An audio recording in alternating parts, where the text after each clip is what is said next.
This is episode 83 of Let Us Interrupt You here on Sunday, October 2nd, 2022. I am by myself today, so it's just me, Joseph Olivo. A lot of car issues this week, so I wasn't able to give my friend a ride today to do the show today with. We were supposed to do it yesterday before I went to a party I went to last night. It was my uncle's 50th birthday today. It actually is his birthday, so happy birthday to Uncle Gene. He's the big 5-0. So so that's that. Just was not to do the podcast yesterday. Just too much rushing, too much time consuming, planning for the party, prepping for it.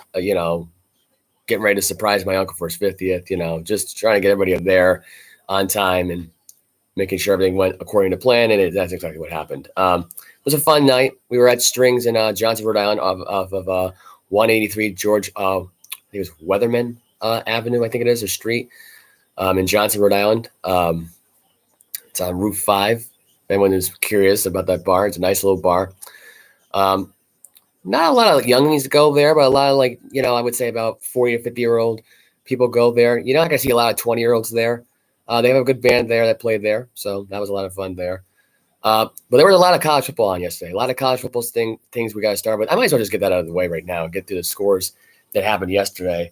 For most of the games yesterday that were on yesterday. So we're going to get the top 25 out of the way. So actually, we might as well start from Thursday and Friday's games. UCLA beat Washington on Friday 40-32. They upset the 15th ranked Washington Huskies to go now 5-0 officially. 19th ranked BYU beat Utah State 38-26. Michigan, who was going in their fourth ranked, got their first road win in Iowa since 2005 by a final score of 27-14. Ohio State Buckeyes easily defeated the Rutgers Scarlet Knights 49-10. Mylan Williams had 5 rushing touchdowns for the Buckeyes yesterday. C.J. Stroud in the game only threw for 2 touchdowns and threw a pick. It was only 13 for 22 in the game. Not as great performance by any means. 5th-ranked Clemson beat 10th-ranked North Carolina State 30-20. First time these two have met up ranked in the top 10. Ole Miss right now got the upset win over Kentucky. 14th ranked Ole Miss beat 7th ranked Kentucky 22-19. Purdue going into 21 ranked Minnesota beat the Gophers 20-10. Kansas State with Adrian Martinez right now 25th ranked Kansas State going into it beat Texas Tech 37-28. Utah 12th ranked beat Oregon State 42-16. Alabama 2nd ranked beat Arkansas 49-26 as of yesterday. Bryce Young left with an AC joint injury on his throwing shoulder. He is ruled day-to-day, so we don't know if it's day-to-day, if it's going to be longer than that right now. They're going to see how he progresses in practice next week. 9th-ranked Oklahoma State beat Baylor 36-25. Baylor was going in there 16th ranked, so they might drop down to 18th ranked. Penn State, 11th-ranked Tennessee State beat Northwestern 17-7. 22nd-ranked Wake Forest beat 23rd-ranked Florida State 31-21. Mississippi State upset 17th-ranked Texas A&M 42-24. Georgia in an upset scare, but it was able to survive against Missouri 26-22. The defending champions still ranked number 1. Pitt lost to Georgia Tech. Pitt was ranked 24th. They lost 26-21. USC, 6th-ranked USC to be exact, beat Arizona State 42-25. And 13th-ranked Oregon beat Stanford 45-27. Really, the more I could say, the more of the story is out of this weekend is that there were some games that a lot of people thought there would be some upsets. Some people were wrong. Some people were right. I was the wrong one that was wrong on some accounts here. I forgot to mention earlier that TCU killed Oklahoma, 18th ranked Oklahoma, giving them their second loss this year in the conference. TCU winning 55-24. That was one of the games I didn't actually believe there was going to be an upset there, so that really did surprise me. TCU did go off in this game. This was a game that Gabriel, the quarterback for Oklahoma, got knocked the hell out. He was going for a slide, and he got absolutely drilled in the head. But he was taken out of the game. He was not able to return into the game. Gabriel overall wasn't that great. He was 7 for 16 in the game for 126 yards. Not really a great day for Oklahoma in this game at all. They just could not get anything going. When it really came down to it, when it all was all said and done, it didn't really matter. The quarterback that came in there wasn't no help. Dugan for TCU threw for 23 for 33, 302 yards, 3 touchdowns, no picks. Had his best game as a TCU quarterback so far. The team is now 4-0. not that far behind Kansas, who got their win, and they're not ranked, granted, but they got their win yesterday, 14-11 over Iowa State, and they're 5-0 for the first time since 2007. So it's been 15 years in the making at this point, and they may be in the top 25 next week for the first time in over 15 years. So keep your fingers crossed, Jayhawks, man, because you may actually have a shot here of getting the win. It was a wild weekend for football.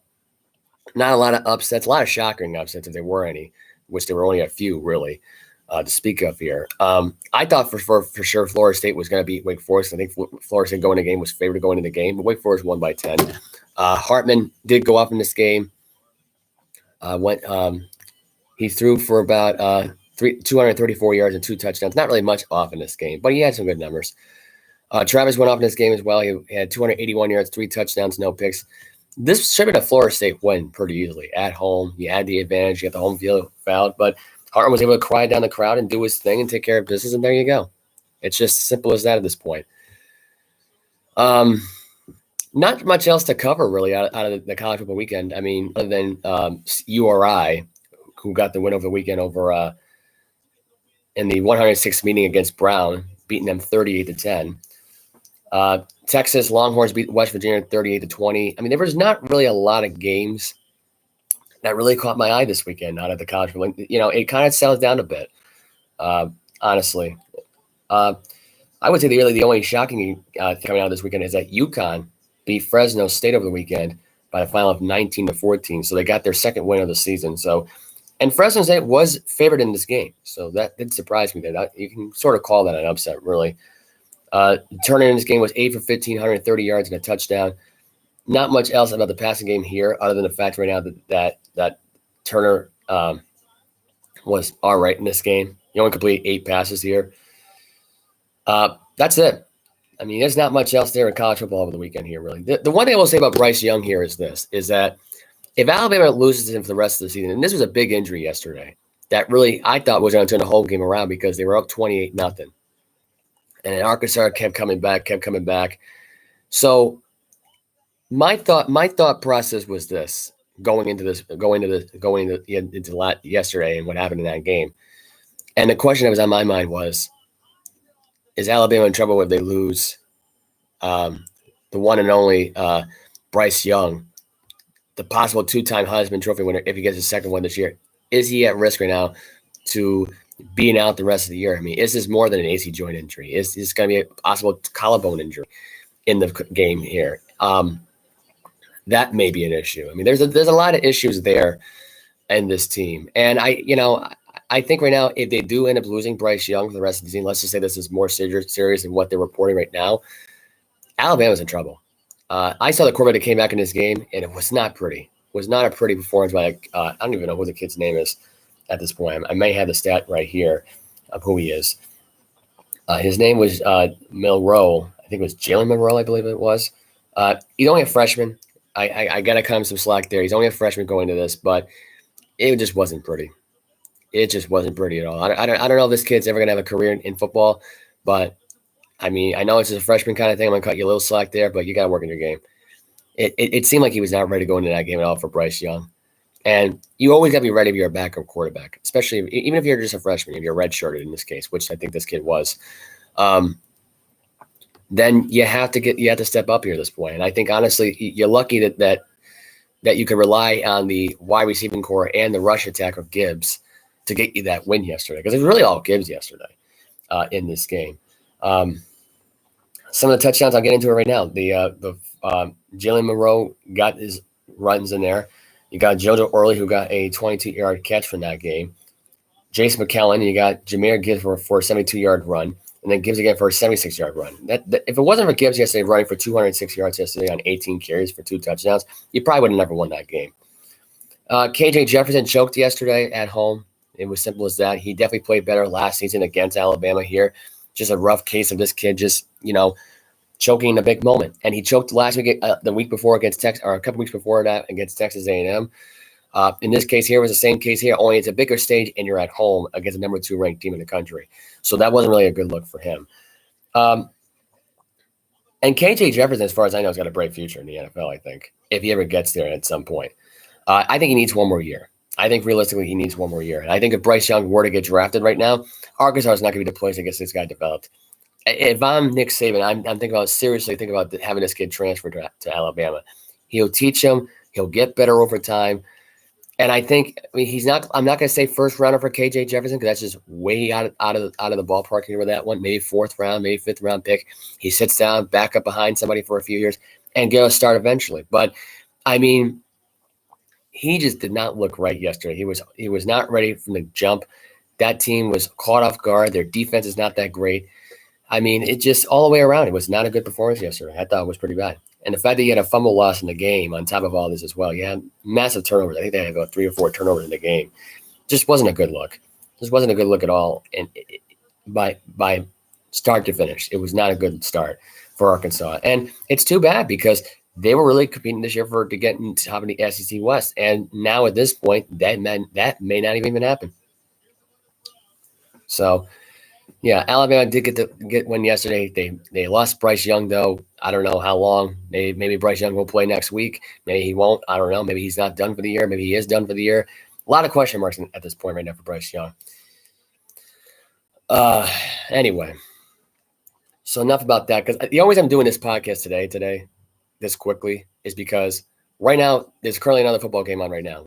It's in the NFL right now. It is the Saints and the Vikings. Saints are up right now 22-19 right now with about 6:19 to go in the fourth. And the Vikings are driving. And Jefferson just dropped the ball. It's incomplete. So we got other games coming out at 1 o'clock today. I'm going to get that out of the way. I'm going to stick with the Tua story, though, pretty quickly, though, because we do have plenty of time right now. It is 12:05. So it's not like I'm on a deadline here or anything like that. So I'm going to get this right out of the way here. I'm going to highlight the Bengals Dolphins game. This game was from the jump right now.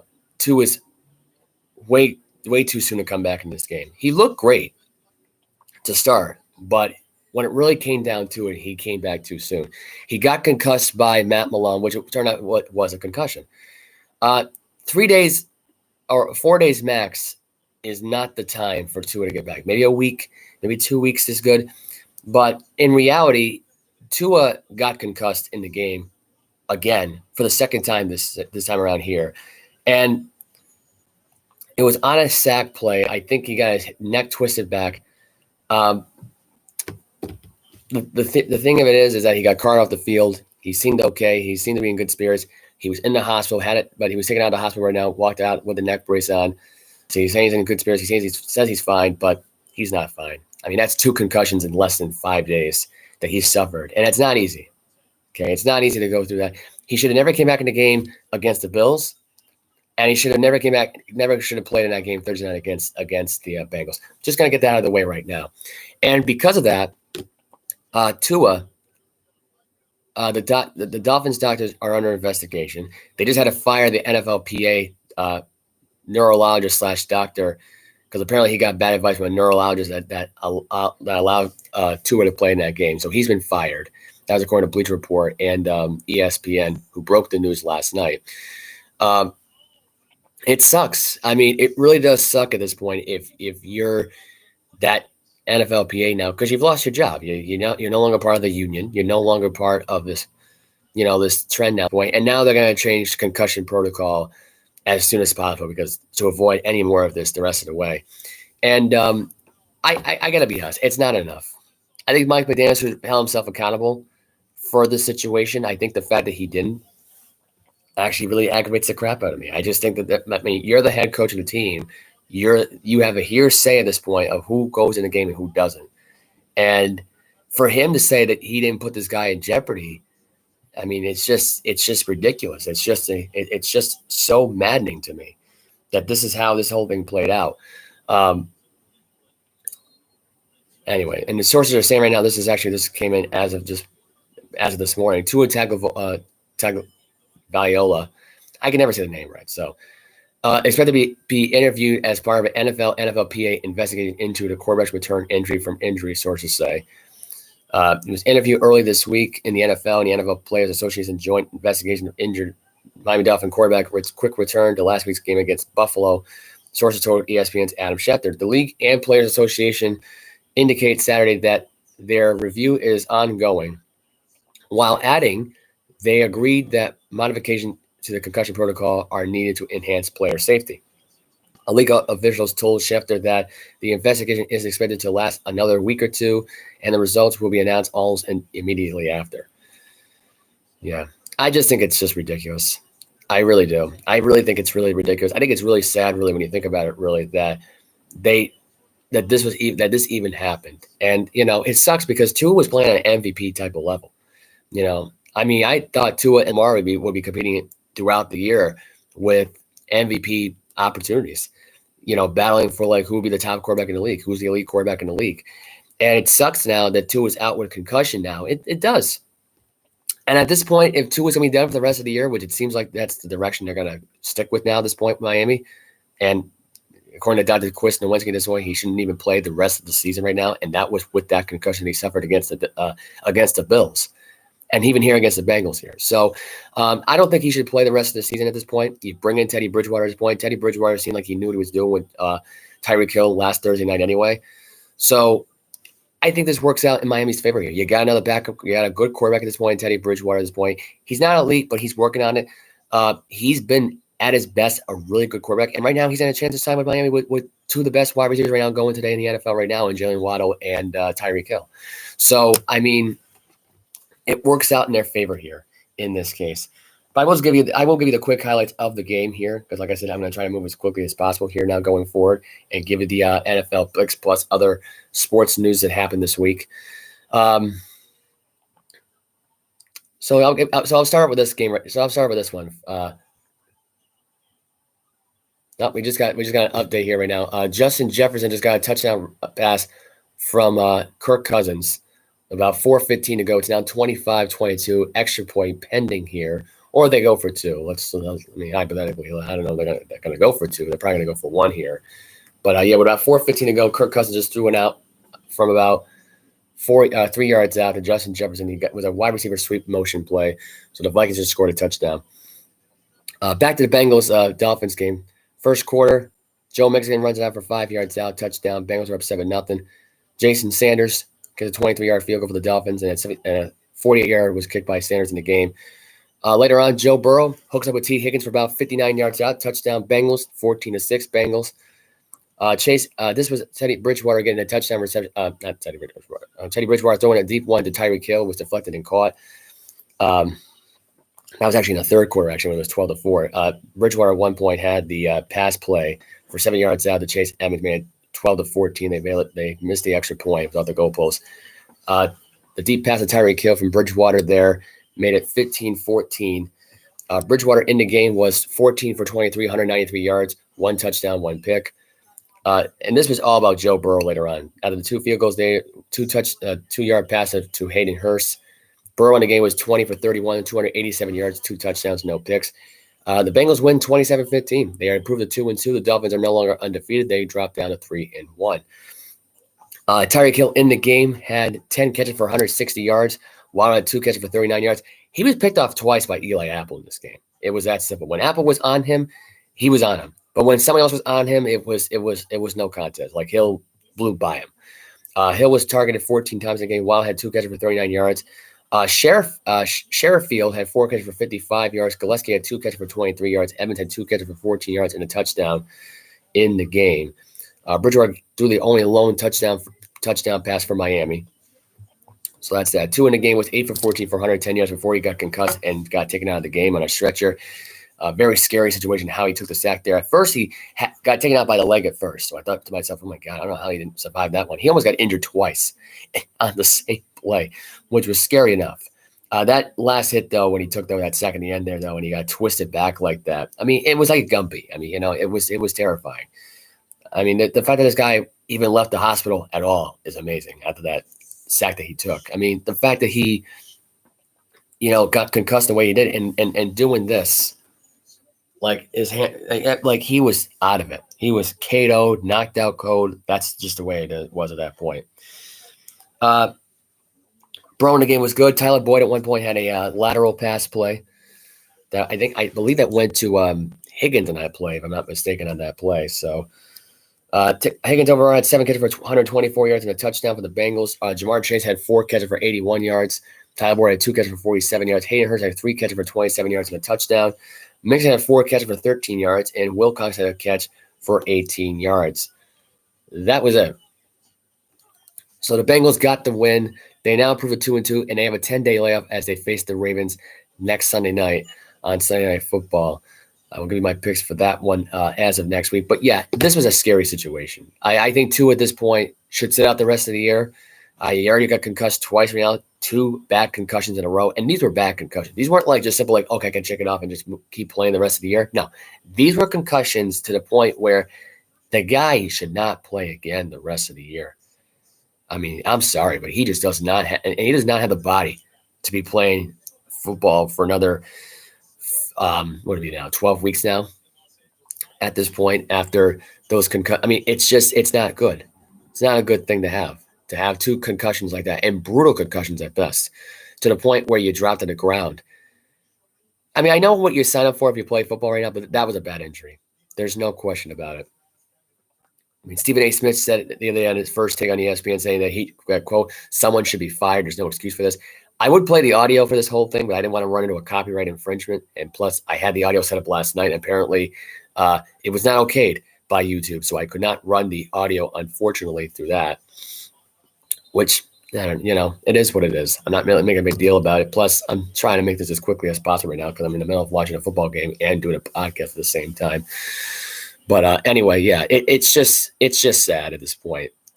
I would have had audio too for the Mac Jones stuff, the whole storyline with this. There's been a storyline this week of Alabama quarterbacks just going down hard. The only one that's not going down hard right now is Jalen Hurts.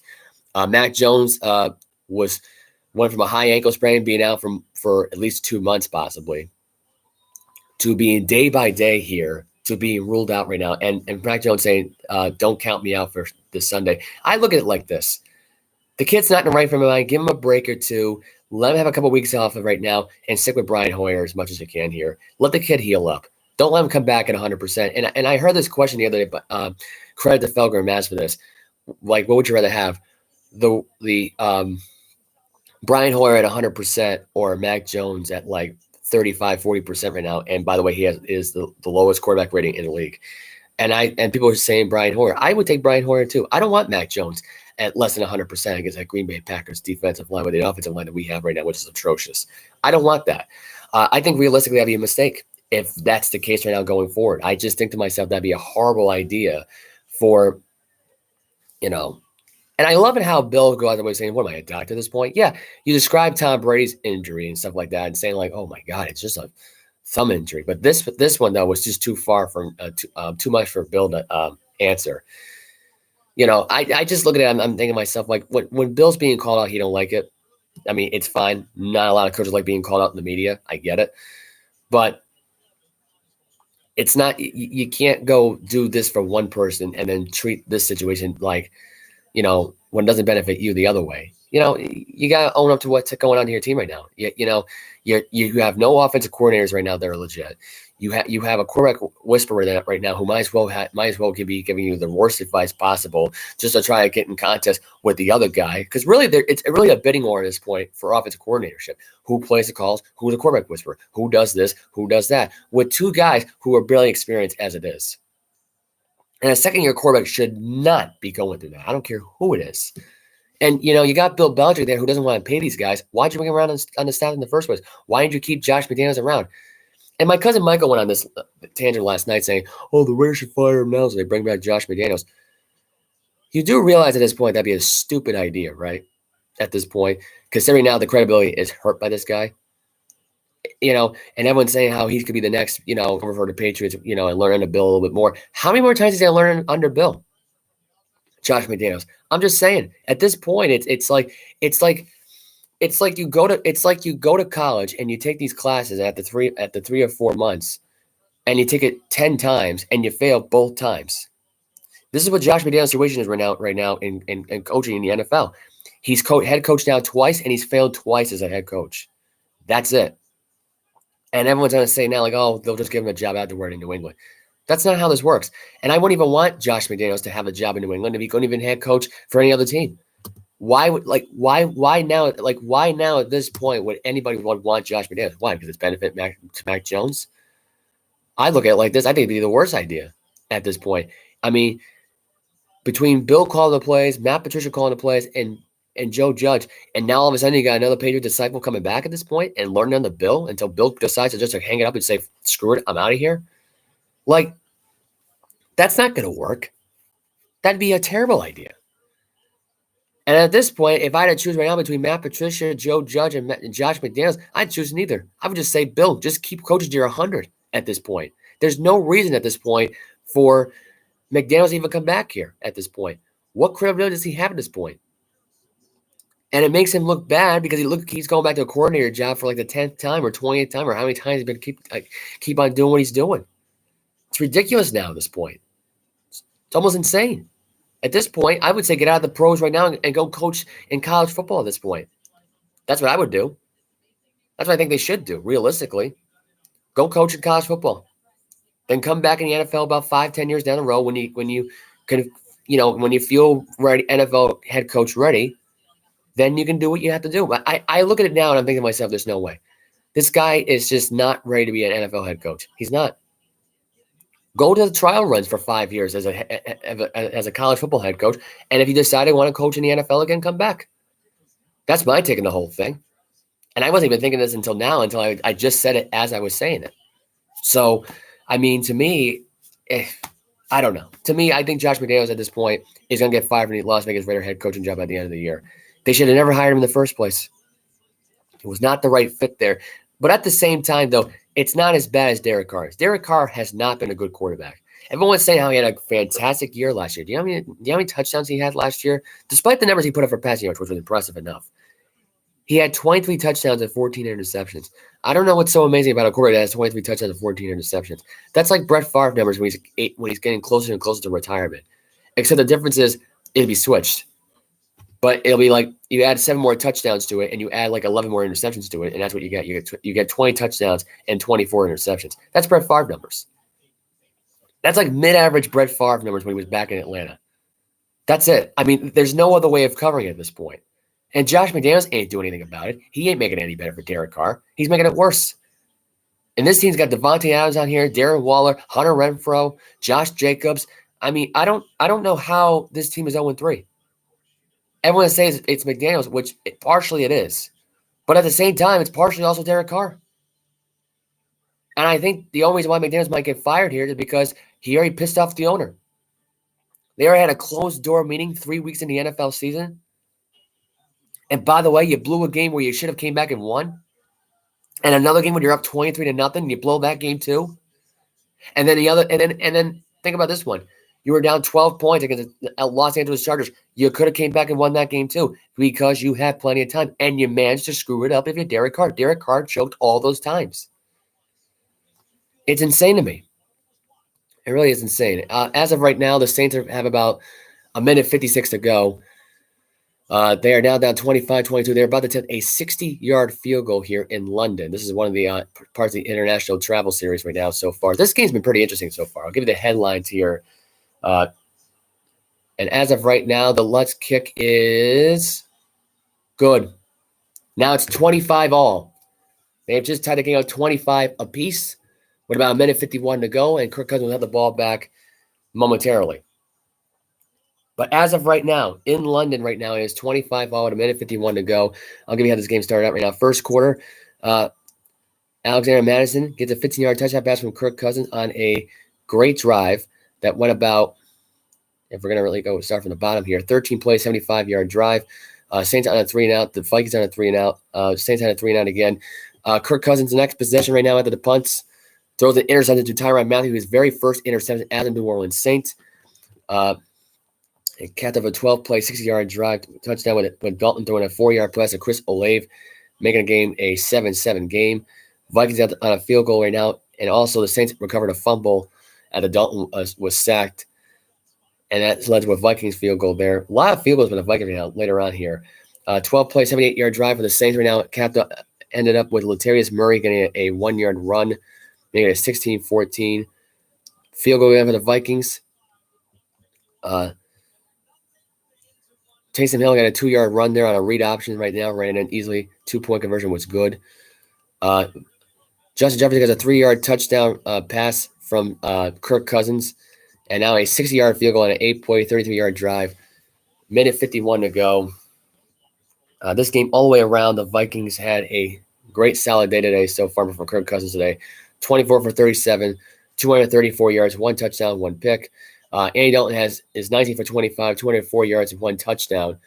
Dalvin Cook had 17 carries for 61 yards. Latavius Murray had 11 carries for 57 yards and a touchdown. Justin Jefferson leads the day with receiving right now out of both teams. 9 catches for 108 yards so far. Adam Thielen has got 8 catches for 72 yards. Irv Smith Jr. has got 3 catches for 23 yards. And KJ's only got 1 catch for 6 yards. So those are your wide receivers who have led today. Cook has also had 2 catches for 10 yards. For the Saints, Callaway, 3 catches for 53 yards, including a 34-yard reception. Trotman had 3 catches for 37 yards. Chris Olave had 3 catches for 35 yards and a touchdown. And Larry in the game so far only had 2 catches for 7 yards, was targeted twice in the game. Callaway's going to be targeted more times today by Dalton here. I like the fact that having Callaway play more in this game, as Dalvin Cook just got a running first down play here. Dalton had a fumble and a fumble loss here. Hardy had a fumble and a fumble loss. As far as turnovers go today, the only interception was the Thielen play. Vikings had no fumbles today, however, so that was a good thing there. I'll get you my NFL picks right now. We can start off with the Titans and the Indianapolis Colts. The Colts right now have Darius Leonard making his season debut today, so he's been cleared. So will be playing for the first time in the 2022 season. I got to go with the Indianapolis Colts here. I think realistically right now the Colts defense could shut down Tannehill here, can shut down Derrick Henry here in this game. I just think realistically the Colts right now defense is solid here as far as I'm concerned. They had a great statement win last week against Kansas City. They keep their momentum going against an AFC South division opponent at home. I think it makes sense for the Colts to win this game here, and I take the Colts to win. Buffalo Bills taking on the Baltimore Ravens in Baltimore. Bills are 3-point favorites as the Ravens are 3-point dogs at home. And being underdogs to be exact right now. Buffalo's going to win here. They're pissed off about last week. They should have never lost that game against Miami in the first place. Miami had a fictional 3-0 record, in my opinion. They should be 2-2 right now at this point, but they're not. My theory here, realistically, right now, is that Von Miller is going to go ape mode in this game against Lamar Jackson here in that Raven offensive line here. It's going to make it hard for him to move around here. That defense is tough. They're getting Pryor back today because Pryor was out last week. As far as Benford goes, I'm not sure if he's playing today. Elam might be playing today as well. Benford might be playing with a broken wrist. We're going to really be realistic here. Dane Jackson, I believe, has been cleared. But other than that, though, I mean, I look at Baltimore last week. Nice statement went in New England last week, getting an 11-point win. Lamar Jackson went off last week, had an MVP type of performance once again in back-to-back weeks here. I think the MVP performance continues right now. I think this is going to be a defensive battle, though, at the same time. So I got the Buffalo Bills winning here. It will be a 3-point win for Buffalo, I believe. I think Allen will have 3 touchdowns. I think Lamar will have 3 touchdowns. That's how I look at it. So that's that. Cleveland Browns at the Atlanta Falcons. I'm taking the Browns here. Myles Garrett is out. He was stuck. He was in a minor car crash last week. I think there was rumors saying that he might have been speeding, might have caused the accident, maybe. Minor car accident, though. He knew what he was doing. He knew he made a mistake there. He owned up to it, I think. I'm not sure if it was him that speed up or somebody else that speed up that caused the crash. I don't remember exactly what happened there. But he is out for today. Will not be playing this game. It won't matter. I think Cleveland wins the game. I think Atlanta are a bunch of frauds anyway. I think Arthur Smith's a moron as a head coach. Kyle Pitts at this point will get some catches in this game. So will Drake London. But I look at Atlanta's defense. I still say they're frauds. They can't stop anybody anyway. And they always blow a game at home. So I think the Browns will win that game. Dallas Cowboys are at home tonight against the Washington Commanders, and it could be Dan Snyder's possibly his last game as a Commander owner. They are debuting their new hot black jerseys they got out for today's game against the Cowboys, and I am taking the Cowboys in this game. I don't care what the Commanders wear. I don't care what jerseys they wear. I don't care if they call themselves the Redskins again. The reality of it is Carson Wentz at this point is not a fraud, but I just don't trust that Washington defense against really Cooper Rush here. And the Dallas Cowboy offense that's fine, jiving a little bit more right now at this point. They'll be ready next week when Dak returns. Dak will be ready next week when he returns against the Rams. Dallas Cowboys at home, they've been good at home. I can't imagine this team losing a home game right now to this Commander team right now today. A little washed up defensively. Offensively, they're driving too. But something about Cooper Rush as a Dallas Cowboy quarterback and not losing a start right now. I just think to myself, if I bet against it, I'll be wrong. So I'm taking the Dallas Cowboys here. Seahawks at the Lions. I'm taking the Lions. I think Jared Goff's going to expose that Seattle defense. Seattle doesn't really have that great of a defense anyways. I think realistically, Jared Goff's going to go throw for 300 yards and 4 touchdowns. It's going to be a huge win today for Detroit. Chicago and the Giants. The Giants are home. Giants win. Saquon Barkley's going to run all over that defense against the Bears. I think realistically, Daniel Jones at this point should not be throwing a lot in this game. It should be all about Saquon Barkley here and Khalil Herbert. It's the battle of the running backs right now. Is what it should be about right now at this point. We don't get a lot of that very oftenly. The Giants will get the win though at home, and they'll improve to 3-1, and they'll keep making people rub their heads the wrong way. It's just Jaguars at the Eagles. Philadelphia is at home. They're 6.5-point favorites. I got Philadelphia winning this. Doug Peterson was questioned this week whether or not he should get a standing ovation. I think he deserves it. I think this is the guy that gave this team a Super Bowl championship, who was a guy who founded Carson Wentz, basically the guy that basically gave Carson Wentz a chance, had an MVP type of performance, found out Nick Foles was still around right now and thought, hey, we'll take back Nick Foles at this point. He knows the system pretty well. It worked out in their favor here. Mazel tov to them.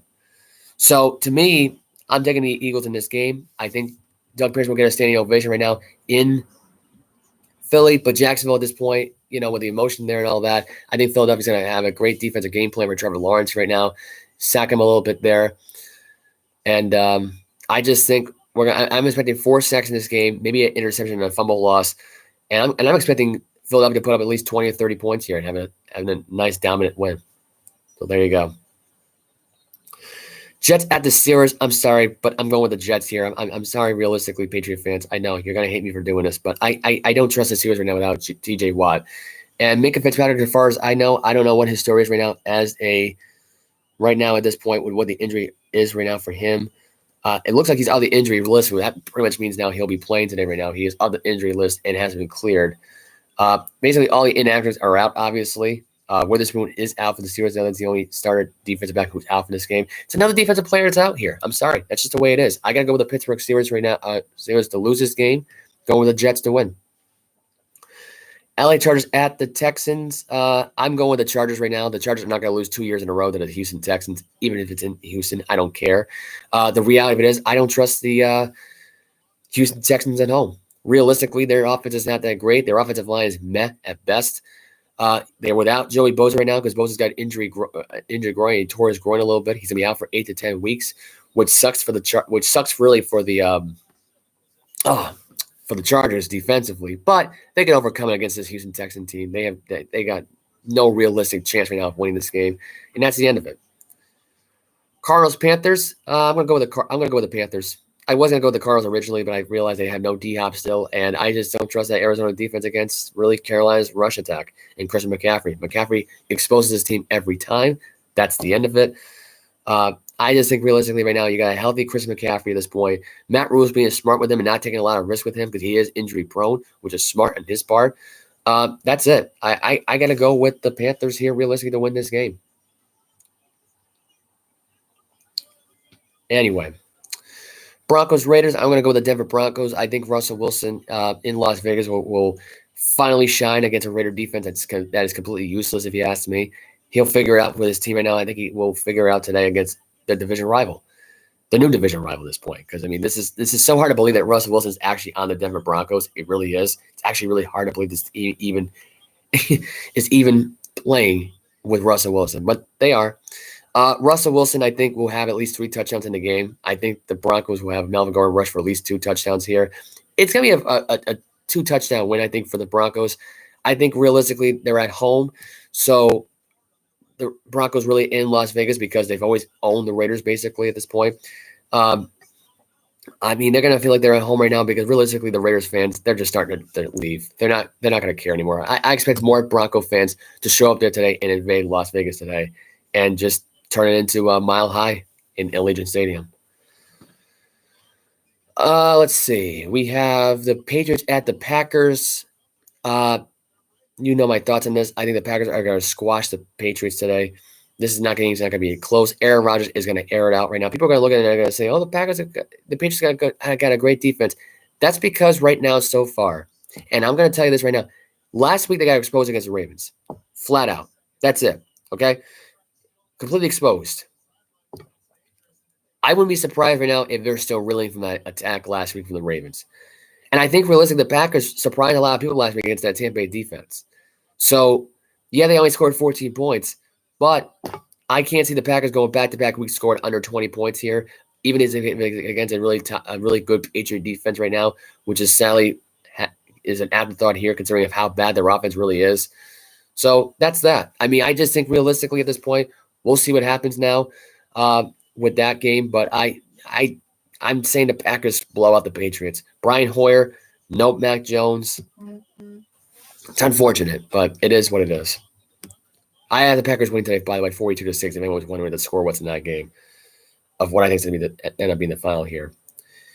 Chiefs, Buccaneers. Buccaneers have got all their star players back. This still isn't going to mean I'm going to change my pick here. Yes, you got Evans back. Yes, you got Godwin back. Yes, you got Julio Jones back. And you got Russell Gage. They're all playing tonight. But I don't think Kansas City is happy about particularly what happened last week, but a fluky loss they had against the Colts. I just think realistically right now the Colts are riding high and the Chiefs are really pissed off right now and they want to hurt somebody right now. And if it's against Tom Brady, well, he's got to do what they got to do. They got to get that W in Tampa Bay. I'm not convinced Tampa Bay's back. Brady last week had a hard time last week being the time management at this point. It hurt him. I think Todd Bowles right now doesn't help as a head coach at this point. I think he's actually hurting Tom Brady. I've said this before and I'll say it again. It either should be Bruce Arians or Brian Leftwich as the head coach going forward. I know people are going to look at that and they're going to go, well, Brady doesn't like Bruce Arians. But at this point, does he like Todd Bowles? Is Todd Bowles any better? I think Todd Bowles might be worse for this team. So I just think the Tampa Bay Buccaneers are going to be out coached tonight by Andy Reid and the Chiefs. That's it. Anyway, but I got the Chiefs winning tonight. As far as Rams 49ers, I get the Rams here. Defensively, they're really great. I think they're starting to jive a little bit more with Wagner and Down together. I think realistically, we'll see what happens now going forward with them. But Jimmy Garoppolo is not the same quarterback right now. He's all washed up, I think, as far as I'm concerned. He's not regular season ready yet, especially in prime time. I think realistically right now at this point, Matthew Stafford and the Rams right now are got to figure out an offense in this game here. Hafalanga right now for the 49ers, the rookie defensive safety who I compared him to Troy Polamalu at this point, will have a big game, but it won't be enough for the 49ers to win. So I think the Rams improved to 3-1 at this point, and that's that. The 49ers dropped to 1-3. I think the 49ers are in trouble after this for this loss as well.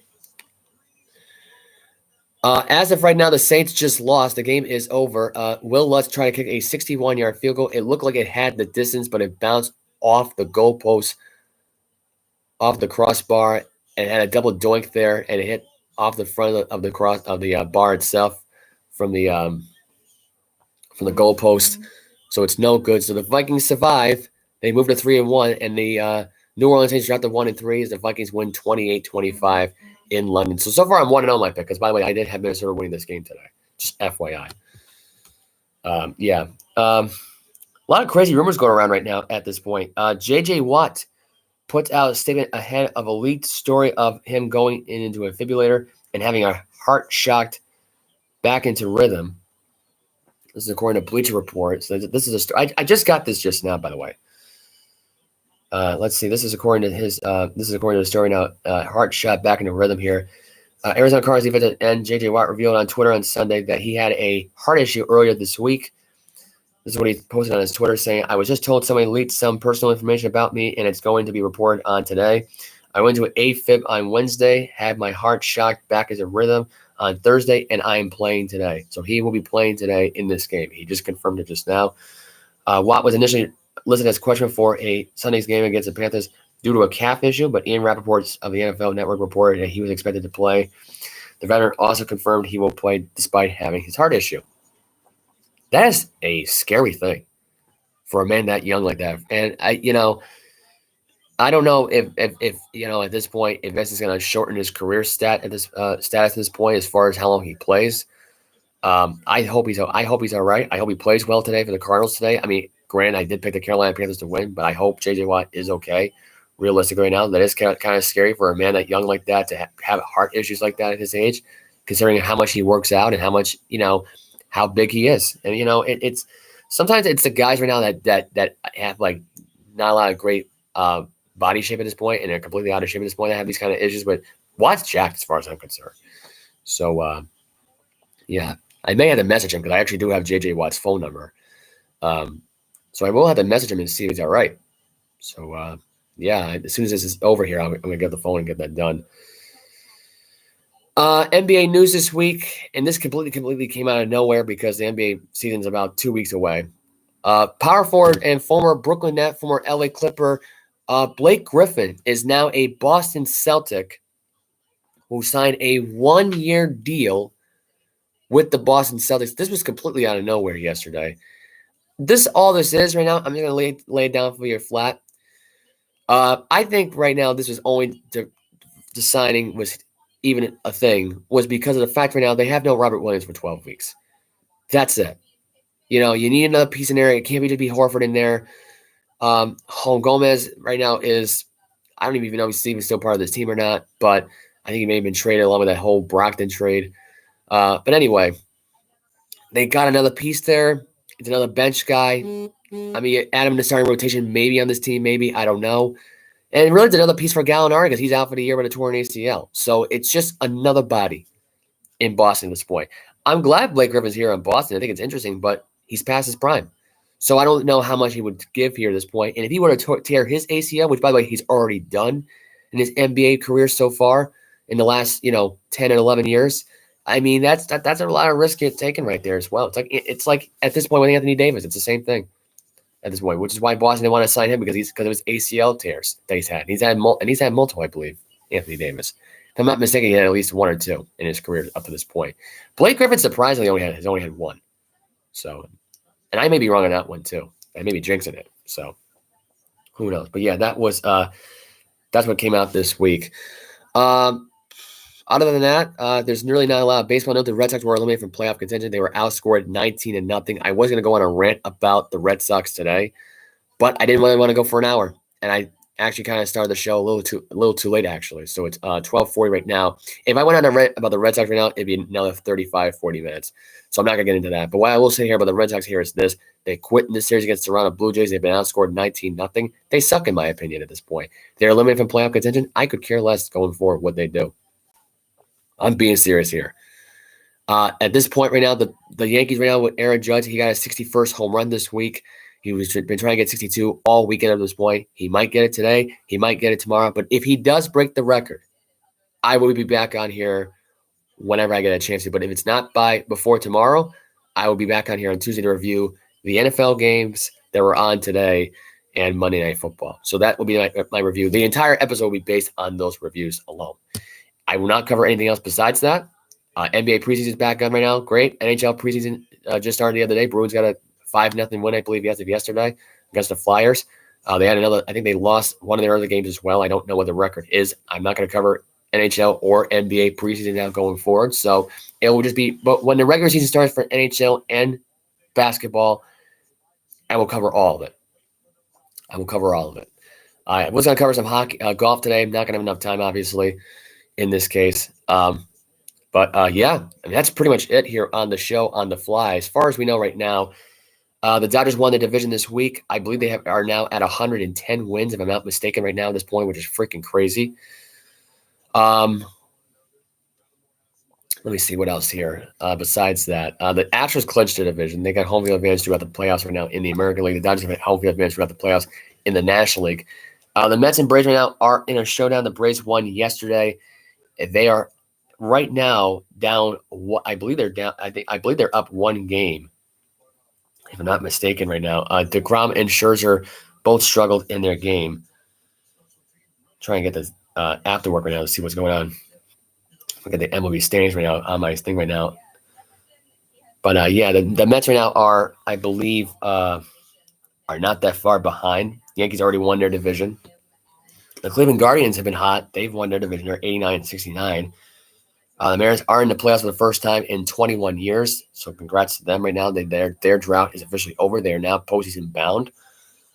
But yeah, as of right now, the Mets and the Braves right now are both 98 and actually the Mets are 98-60 right now. They are officially a game behind the Braves right now, who are 99-59 And they have the most runs, I believe, in baseball, if I'm not, or the second most runs, if I'm not mistaken, right now, behind the Dodgers, who are at 837. The Braves are at 773 runs scored this season.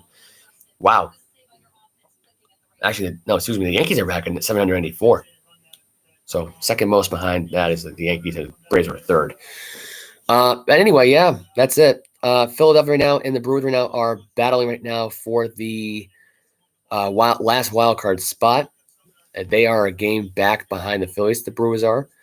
The Padres right now are the number one wild card leaders here at this point at 87 wins and 71 losses, 23 games back of the Dodgers. Everybody else is eliminated from playoff contention. The Cardinals, who are 92 and 66, have clinched their division. They clinched it as of yesterday, I believe, if I'm not mistaken here. So good for them. They got the W yesterday, the 13-3 win. There you go. I might as well just get the scores out of the way from Saturday's games, and I'll just conclude it there. Cubs beat the Reds yesterday 2-1. Blue Jays shut out the Red Sox yesterday 10-0. The Diamondbacks beat the Giants 8-4. The Yankees beat the Orioles 8-0. Nationals beat the Philadelphia Phillies 13-4. Seattle Mariners beat the Oakland Athletics 5-1 yesterday. Kansas City Royals beat the Cleveland Guardians yesterday 7-1. The Detroit Tigers beat the Twins 3-2. Philadelphia Phillies beat the Nationals in Game 2 of their doubleheader 8-2. It's making from Friday nights right now. Marlins beat the Brewers 4-3. The St. Louis Cardinals beat the Pirates 13-3. Atlanta Braves pick up two wins in the series against the Mets right now 4-2. Series concludes today. Astros beat the Rays 2-1. Padres beat the White Sox 5-2.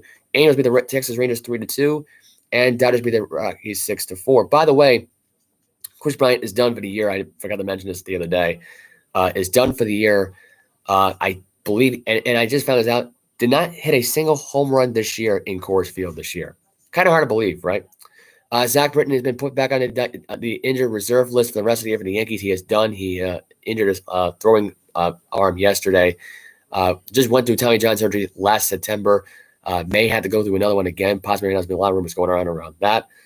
Shohei Ohtani getting the largest salary in arbitration right now in Major League Baseball history with 1 year, $30 million deal in his salary for the Los Angeles Angels. So he's going to be with the Angels in 2023. It looks like now. That is the biggest contract deal for someone who's under arbitration at this point since Mookie Betts back in 2020. He did go, and however, getting traded to the Dodgers. So Ohtani could still be moved, and the Angels could be paying his arbitration salary when he plays for somebody else. So he could be pulling a Mookie here. So who knows? Who really knows at this point? But yeah, as of yesterday, that's really all the news I have for baseball. There's nothing really else happening right now outside of this right now. Not really a lot of hockey news. I've not really heard, unless I'm missing anything here right now in hockey right now. I think I'm going to really pretty much just wrap it up here at this point. Canadians signed a goalie Allen to a 2-year extension. Vanaken was taken off the ice on a stretcher. I'm not sure what that injury was about. So that may be some shocking news there. Defenseman Euro Falcon was taken off the Honda Center off on a stretcher. Crashed into the boards in the first period in an Anaheim preseason game against the Sharks on Friday night. I believe it was a frightening incident that occurred midway through the opening period when Vakin smashed into the boards at a dangerous speed behind the Sharks' nets.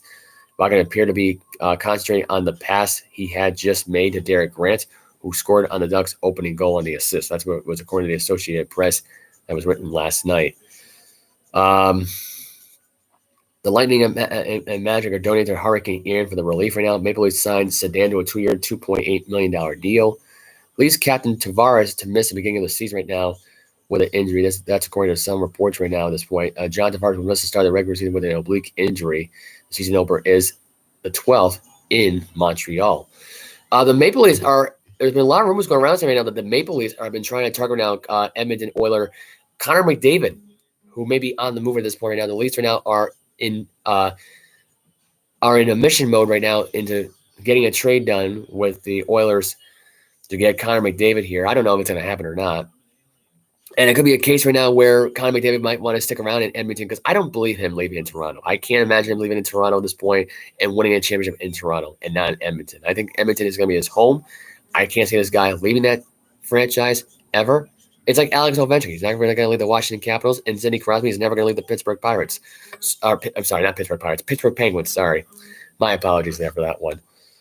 But yeah, that's really all the news I'm gonna have for you really today. There's nothing else right now here right now Sharks, Predators, Russian players to go for Prague at this point.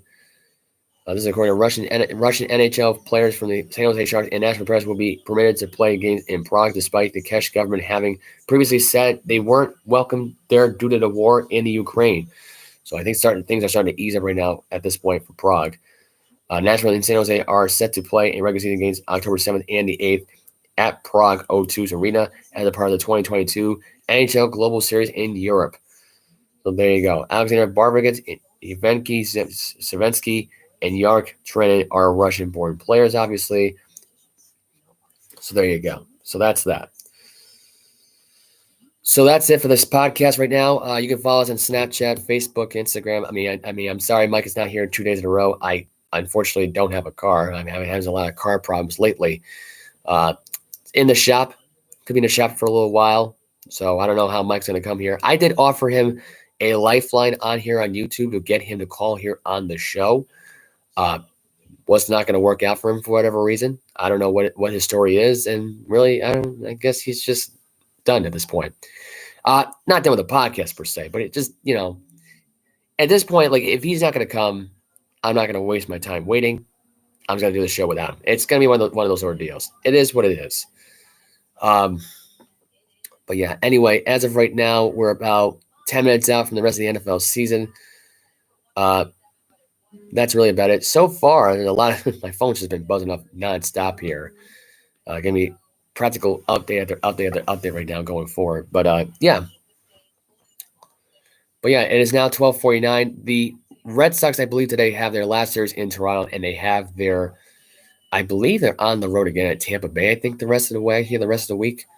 So, yeah, that's that. You can follow us on Snapchat, Facebook, Instagram, stuff like that. Just going to wrap it up here right now. I ain't talking too much right now. And actually, surprised I didn't go more than an hour here on the show. So, the rest of my social media, Facebook, Snapchat, Instagram, Bleacher Report, TikTok. Mike, I believe, has a Twitter. So that's that. I'm just going to wrap it up there. Have a good day, guys. Have a good day, guys. I'm out.